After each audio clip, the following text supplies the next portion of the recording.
Hello, everybody. Welcome to Relax with Animal Facts. I am Steph Wolf, and I am here to learn some facts with you about our furry, scaly, or possibly even slimy friends, all while relaxing and going a little bit off topic.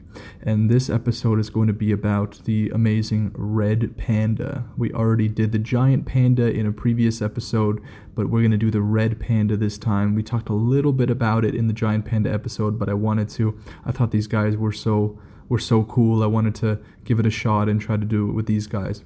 So for those of you that are new here and don't know about the podcast, this is an animal podcast where we talk about every other inhabitant on the planet there, and we go over some cool facts, some unique things about each one, depending on who I want to learn about this week. And this week is the red panda. So basically, I go online, I find facts that I think are interesting or whatnot.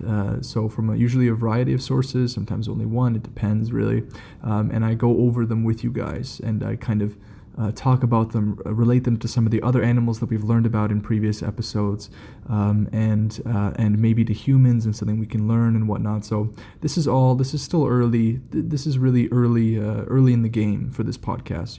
If you're listening to this now, congratulations, you guys are super early. Or maybe you're listening to this when there's 100 episodes out. But as of right now, this is obviously when I'm recording this, the most recent episode. So anyways, I just wanted to let you guys know. Of course, we're ad-free at this point. So I just want to tell you guys about the new Instagram and the Twitter that we've launched here. So mainly going to be Instagram. I'm not too much of a Twitter buff, but Instagram, we're going to be running giveaways there at one point or another. But before that, whenever I post a photo, you guys could always comment in the photo and tell me what animal you guys want to listen to, or do you want to learn about. And then on the episode, if I talk about your animal and I got it from you, from your suggestion, I will shout you out on the podcast, and it'll be cool to be on the podcast there. So that's how we're gonna do it. So you guys can go follow the Instagram and Twitter both at RWAF Podcast. So that's an acronym for Relax with Animal Facts Podcast, and you can give me a follow on there. And whenever I post a picture, you can just comment whatever you'd like to see or hear, and maybe you'll get shouted out on the podcast. So let's talk about how you can listen to the show. So it seems as though the majority of you guys really enjoy putting this on to sort of wind down at the end of the day, to get ready for bed and whatnot, which is entirely encouraged. You can listen attentively, you can zone in and out, you can do whatever you'd like. Maybe you're walking out and about, maybe this is the middle of the day, or maybe it's kind of later in the evening time. You can find a nice comfortable chair, maybe lay down somewhere, maybe a nice sofa, and you can listen to the podcast. Any form of learning is really encouraged here, because I really enjoy doing this podcast and for you guys, because I think it's so important to really have a nice healthy focus, especially at the end of the day. Something to kind of focus on and learn about, and it's something relaxing. So let's get into the show. I'm just going to talk about where I got my sources from, or where I got my information from rather. I got it from Live Science. So these are all websites: Live Science, National Geographic, and mentalfloss.com. Mental Floss I've done a few times. I think Live Science I've done maybe 1 to 3 times. National Geographic is just, they're an incredibly reputable source. And if there's any information that you actually maybe know about the animal that I'm talking about, I thought when I did the kangaroo episode, I think I was like, oh, what if I see something wrong and I get emails from Australia? But that's entirely encouraged. And then on the next episode, we would clear it up. So let's get into the show. So when we talk about some physical characteristics of the red panda, they are similar in size to just a common house cat. So they're a little bit bigger than a common house cat. When I thought about a red panda, I've never actually seen one in real life, because here in I live in Canada, we don't really have. I think we had pandas for a little bit, but just like the giant pandas, they're endangered, and we'll talk about that a little bit later. So if you ever get a chance to see a red panda, I very much encourage you to do so, because they're a fairly uncommon species. We'll talk about where they're from in just a second. So They're around 20 to 26 inches, or if you're a centimeter guy or girl, 51 to 66 centimeters long from head to their rump, with the tail adding about 10 to 20 inches on top. And they can weigh from around 10 to 20 pounds. So in comparison to the giant panda, if you haven't listened to that episode, you're free to another time. The giant panda, of course, via its name, is a lot larger in this case. I forgot how much they weigh exactly. I'm not sure. I think it was maybe in between the range of 100 to 200 pounds. I don't remember exactly, but much larger than, of course, depending on the panda, but much larger in comparison to the red panda. And they're not entirely related. So when you hear the name panda, the red panda and the giant panda, they're not actually very closely related. That's more to do with the story of how they were named, which we will get into at the end of the show, because that's always how we like to end the show. So they have large round heads and short snouts with large pointed ears. So to me, you could be just describing a cat right now, because it sounds very, very like a cat. But these are really adorable guys. If you haven't seen a red panda before, maybe you can try to envision it right now. Use your imagination. They have a reddish-brown sort of color. Their faces are mostly white with red tear tracks that go down. They're referred to as tear tracks. They go down from their eyes to the corner of their mouth. And they have these long, bushy tails that also have this red, this red and white alternation going on. So reddish brown color. If you've seen them, it's a really big staple. They say that if you guys know that internet search browser, Mozilla Firefox, they said that the whole Firefox thing came from red pandas, from the observation of red pandas, and I could see where they could get that from, the Firefox. But I don't know if the accuracy of that. I went over it when I was reading. I didn't actually include that into these facts. I just remember reading it, but maybe there's some truth to it. I'm not exactly sure. But anyways, so they have those long bushy tails, alternating red and white rings, so that alternation. And this color, reddish brown, these guys are arboreal, okay? So for those of you that aren't familiar with the term, it means that they really like trees, okay? They spend most of their time in trees. So whenever you have something that spends a lot of time in trees, you may see some physical characteristics that really give them good adaptations to be where they are. So in this case, a reddish-brown color can really help them to blend into the environment. So in the case of branches and different, kind of colored leaves, it really helps them to blend in. And the tail, because they like to be in trees, they have to climb, right? So these are climbers. We've covered a lot of climbers on this show so far, even with only 13 episodes. But they have this tail that helps with the maintenance of balance. So balance is really important for any creature, but especially one that climbs trees, because it's integral that they understand, or their body mechanics are suited for that. Because a fall from a tree could be devastating for animals. They don't have parachutes on or wingsuits, or in the case of flying squirrels, that's a good animal. But anyways, I'm getting sidetracked.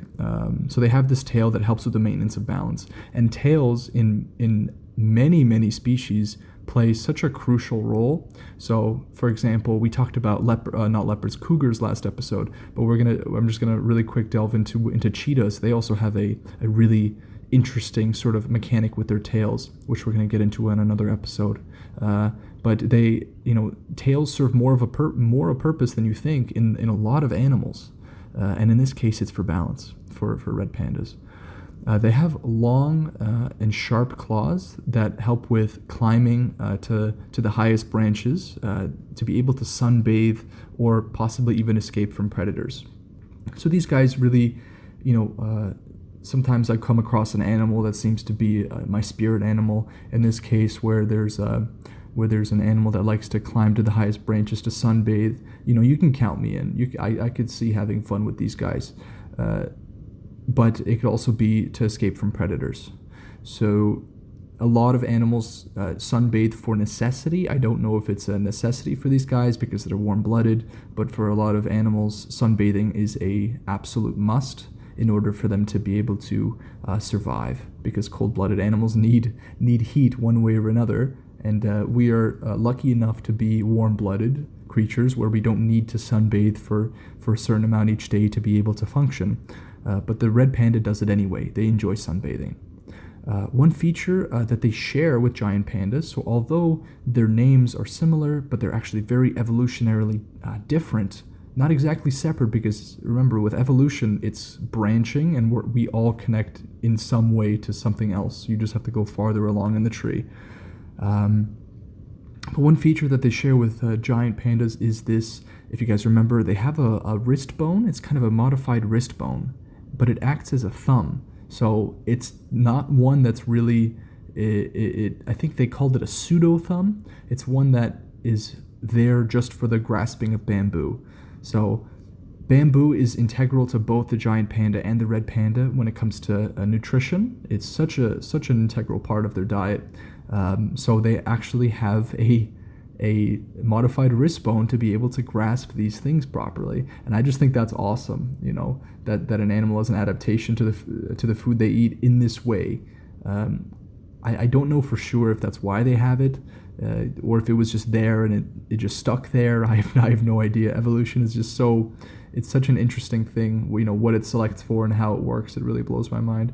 But anyways, let's move on. Let's talk about where they live for a second. So although you can see them in the zoo, I'm sure, maybe in some parts of the world, but in the mountains of Nepal, central China, and northern Myanmar, which is also in Asia,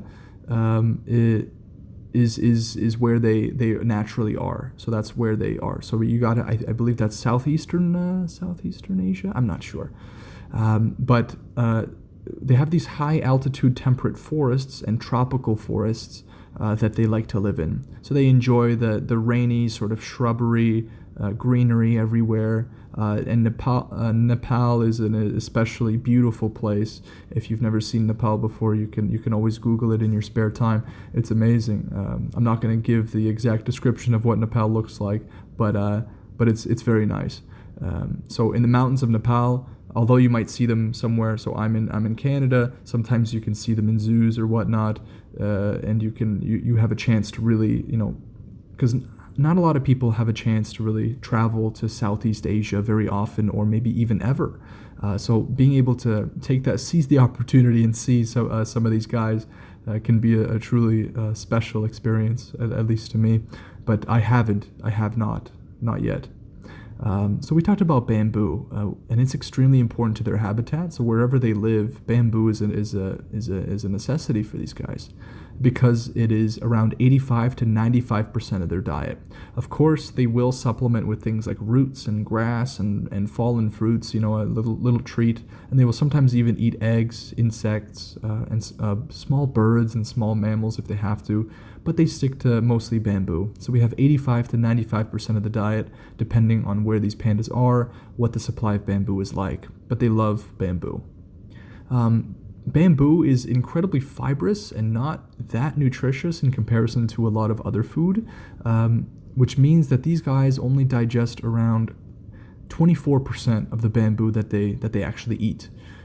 So if you guys remember in the koala episode, you guys loved the koalas and the pandas. In the koala episode, for example, they digested, not a lot, because it wasn't entirely nutritious. They eat gum leaves, which are toxic, right? They're toxic to the majority of mammals. They just have developed, they have an adaptive sort of digestive system that they have to pass on to their young for them to be able to even bear their diet.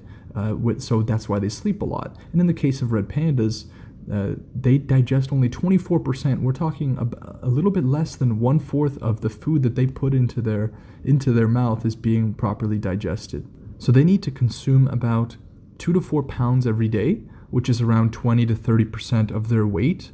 And one study even found that female red pandas eat about 20,000 bamboo leaves a single day, and that's according to the San Diego Zoo. So because we've covered so many different animals that are large and whatnot, 2 to 4 pounds might not actually seem like it's a lot, but remember that these guys are very light. They don't weigh very much, 10 to 20 pounds. So 20 to 30% of their body weight is still a good amount, right? With African elephants or with or with the giant pandas, right? This number increases, more than tenfold. I'm sure it's a lot.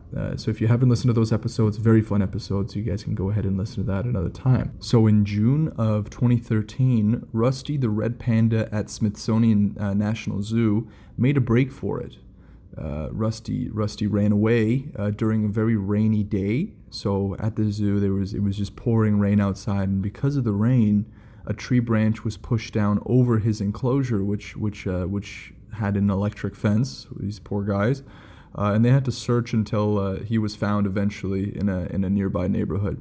So Rusty, the red panda, seized the opportunity to kind of get away and see the see the city a little bit. But he was found, which is good that he wasn't hurt at all. The joke that Mental Floss made was that it was pandemonium. Okay. After telling that joke, I almost resigned taking any facts from mentalfloss.com. I'm just kidding. I like dad jokes here and there. That sometimes they're pretty funny. But anyways, they are solitary creatures. Okay, so we've talked about a good deal of animals that are solitary, especially more in recent episodes, I believe. They are solitary, but they're also territorial, and they mark their territory. All these different animals have different ways of marking their territories. Of course, there's going to be, last episode on the jaguar episode, it was with their claws on trees and with their waist, and koalas. If you guys remember that episode, they had this. That scent gland that's kind of in their chest, so from their chest. But in the case of red pandas, they mark their territory with a strong odor from the scent gland that they have at the base of their tail. So not in their chest like koalas, not in, it's kind of like sort of like a skunk, because they can also unleash the smell when they are scared, and they can attempt to kind of fend off a predator. So they have plenty of similarities to other animals, as do a lot of the other animals that we've already covered on this podcast. We haven't covered skunks, but although skunks are kind of a widely known, and you've definitely seen one, depending on what part of the world you're in that you're listening to this. But even in my neighborhood, you can see skunks, walking around everywhere. So maybe skunks would still be We're gonna eventually cover every animal. That's the goal. I don't know if I would live long enough to do that, but anyways, so they're solitary creatures, just to kind of go over, and they're territorial. Well, the males are territorial, rather. It didn't say anything about any kind of home ranges or whatnot. Just like polar bears or koalas have those. But in this case, it just said that they're territorial, and they've used this strong odor from their scent gland that they have at the base of their tail in order to establish that territory. And to fight, they will stand on their back feet, and they will strike out with their claws. So these guys aren't too large. If you guys remember from the beginning, they're really small. They're 10 to 20 pounds. Of course, small is relative, but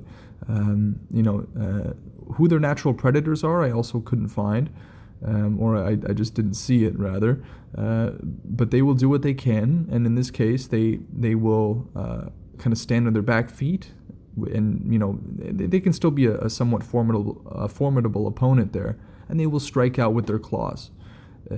I guess if that doesn't work out, they can unleash the smell from their scent gland to try to scare away or fend off the predator. So they have kind of a fail-safe there, just in case it doesn't work with the swiping of their claws.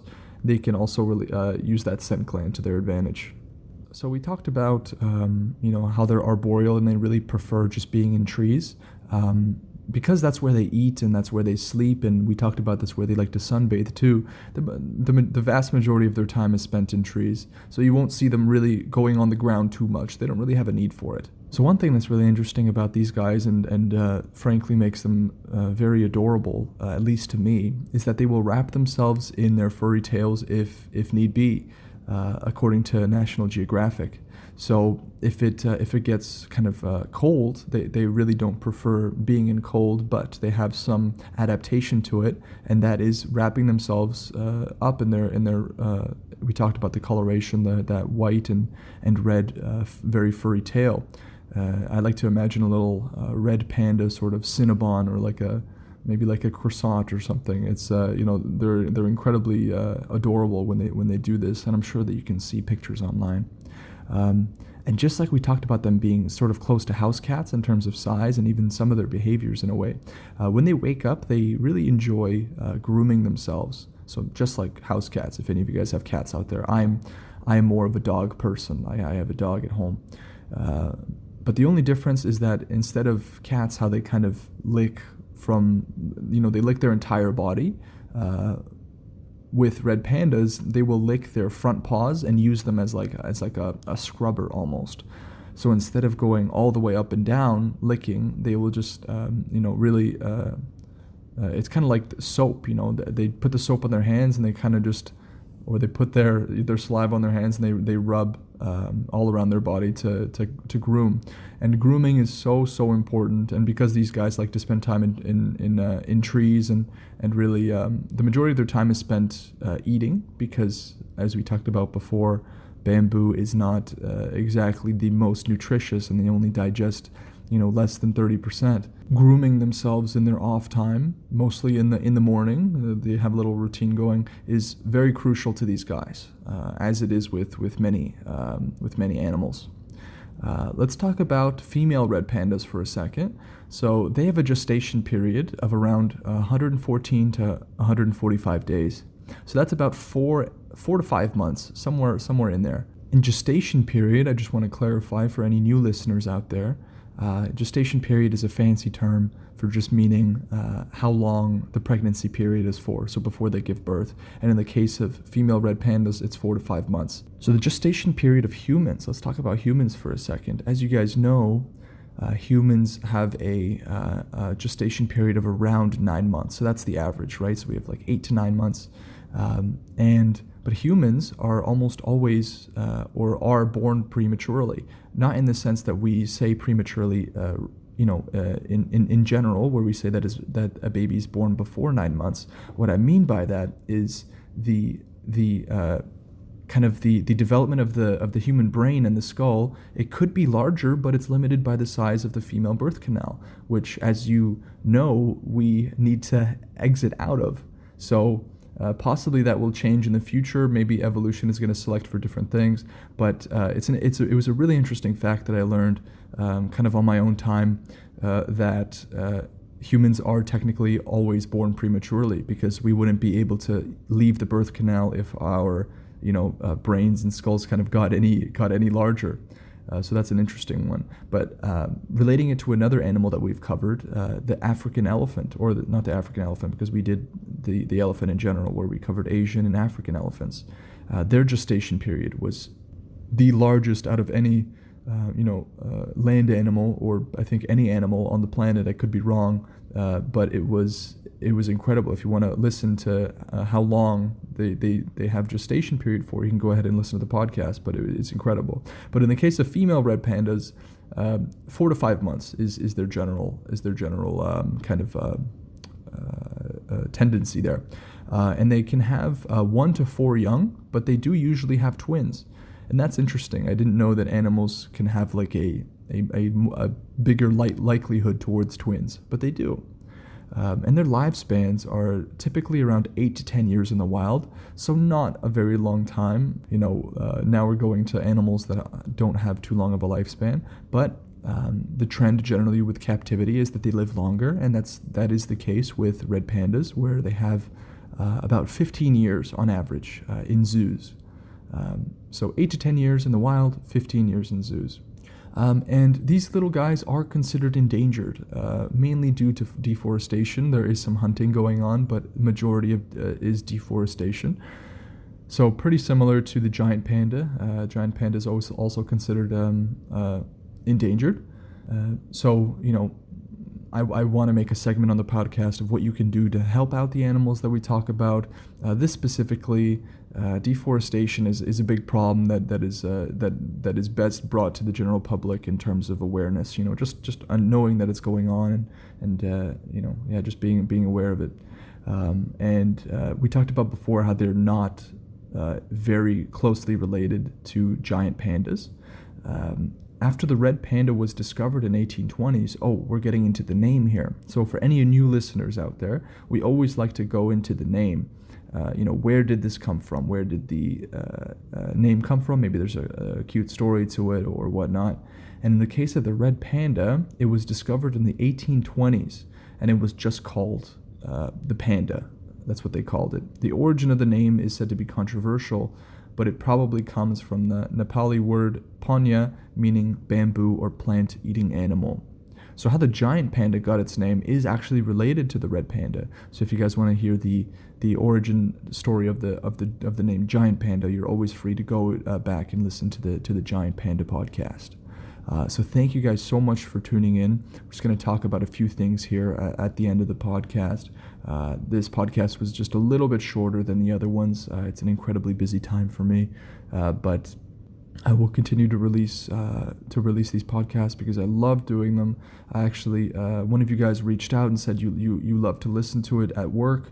And said some encouraging words. I very much appreciate that. If you guys ever want to send any feedback or anything like that, you could always send me an email at relaxwithanimalfacts@gmail.com. I'm not going to say the name of the person that emailed me because I am not sure if they're comfortable with me saying their first name on the podcast. But I very much, it really means a lot for somebody to reach out and let me know how the podcast is going for them, something that it really,